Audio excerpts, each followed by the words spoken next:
వైసీపీలో రాజకీయ ప్రత్యర్థులపై దూకుడు ప్రదర్శించే నాయకుల్లో ఒకరైన కొడాలి నానికి ఏపీలో కూటమి ప్రభుత్వం ఏర్పడిన తర్వాత కష్టకాలం మొదలైందని చెప్పవచ్చు. గుడివాడలో నాని ఓటమి తర్వాత హైదరాబాదుకు పరిమితమయ్యారు. అప్పటినుంచి గుడివాడకు దూరంగా ఉంటున్నారు. చుట్టంచూపుకు వచ్చినట్టు గుడివాడకు వచ్చి వెళ్తున్నారు. వైసీపీ ప్రభుత్వ హయాంలో జరిగిన మట్టి తవ్వకాలు, అక్రమ చేపల చెరువుల తవ్వకాలు, భూకబ్జాలపై పోలీసులకు ఫిర్యాదులు అందటంతో కూటమి ప్రభుత్వం అధికారంలోకి వచ్చిన వెంటనే నాని అనుచరులు అజ్ఞాతంలోకి వెళ్లిపోయారు. గుడివాడలో కొడాలి నాని అనుచరులపై పలు కేసులు నమోదవటంతో ఇప్పటికే పలు కేసుల్లో నాని అనుచరులను కూటమి ప్రభుత్వం అరెస్ట్ చేసింది. నాని ప్రాణస్నేహితుడు వల్లభనేని వంశీ అరెస్టు కావటం, కోర్టు నుంచి బెయిల్ వచ్చినా ఇంకో కేసులో అరెస్టవటం, నెక్స్ట్ టార్గెట్ నానినే అంటున్నారు. ఆ భయం నానిలో కూడా మొదలైందని అంటున్నారు. ఇది నిజమేనా? మాజీ మంత్రి కొడాలి నాని చిక్కుల్లో పడ్డారా? ఆయనపై లుకౌట్ నోటీసులు జారీ అవటం నిజమేనా? నాని అమెరికా పారిపోయే ప్రయత్నాల్లో ఉన్నారా? అసలు నానికి పాస్పోర్టు ఉందా?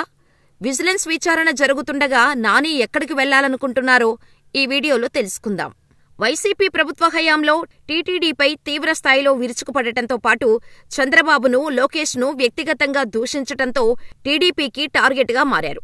దీంతో ఆయన విదేశాలకు వెళ్లిపోకుండా నోటీసులు జారీ చేసినట్టు ప్రచారం జరుగుతోంది. అయితే ఇప్పటికే కొడాలి నాని మీద కేసులు నమోదు కావటం తెలిసిందే. దీనికి సంబంధించి నాని అక్రమాలపై విజిలెన్స్ విచారణ జరుగుతుంది కూడా.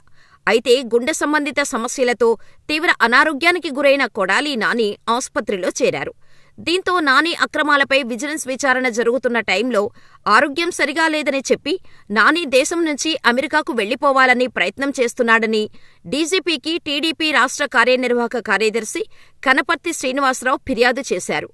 నాని కదలికలపై నిఘా పెట్టాలని టీడీపీ కంప్లైంట్ చేశారు. అంతేకాదు నాని పాస్పోర్టును సీజ్ చేయాలని కోరారు. ఈ క్రమంలో కొడాలి నానిపై లుకౌట్ నోటీసులు ఇవ్వబోతున్నట్టు తెలుస్తోంది. అయితే కొడాలి నానికి ఏపీలో పాస్పోర్టు లేదు. రైతు మోషే కేసులో జైలు శిక్ష ఖరారు కావటంతో పాటు పలు కేసుల్లో నిందితునిగా ఉండటంతో ఆయనకు పాస్పోర్టు జారీ చేయలేదు. కాగా హైదరాబాద్ చిరునామాతో పాస్పోర్టును పొంది ఉంటారని ఏపీ పోలీసులు అనుమానిస్తున్నారు. కొద్ది రోజుల క్రితం నాని అస్వస్థతకు గురికావటంతో ముంబైలో శస్త్రచికిత్స చేయించుకున్నారు. ఈ క్రమంలో నాని విదేశాలకు వెళ్లిపోయే అవకాశం ఉందని టీడీపీ నేతలు పోలీసులకు ఫిర్యాదు చేశారు. ఇదిలా ఉంటే నాని అధికారంలో ఉన్నప్పుడు వాలంటీర్లతో బలవంతంగా రాజీనామాలు చేయించటం, ఎస్సీ ఎస్టీ అట్రాసిటీ కేసుతో పాటు ఎన్నికల కోడ్ ఉల్లంఘన, విశాఖపట్నంలో కేసుకు సంబంధించి నాని ఇప్పటికే ముందస్తు బెయిలు పొందారు. గుడివాడ మండలం మల్లాయిపాలెం జగనన్న కాలనీకి మెరక పేరుతో కోట్ల రూపాయల అక్రమాలకు పాల్పడ్డారనే ఫిర్యాదులపై నమోదైన కేసులో నానిపై దర్యాప్తు పురోగతిలో ఉంది.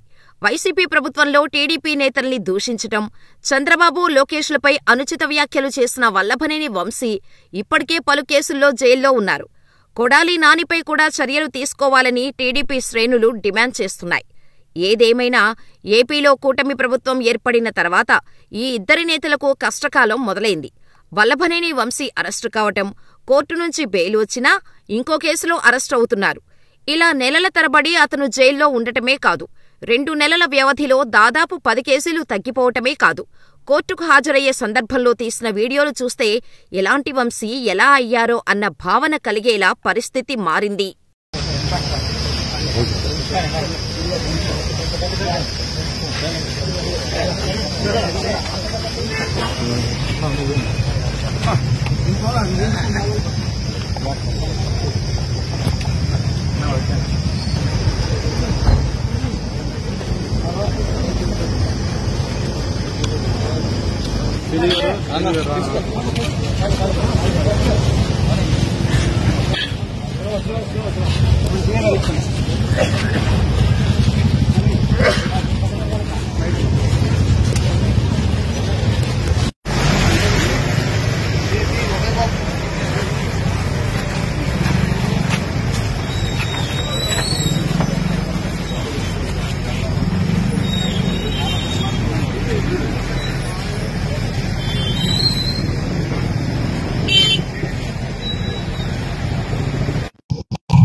स्लो स्लो स्लो स्लो ठीक है।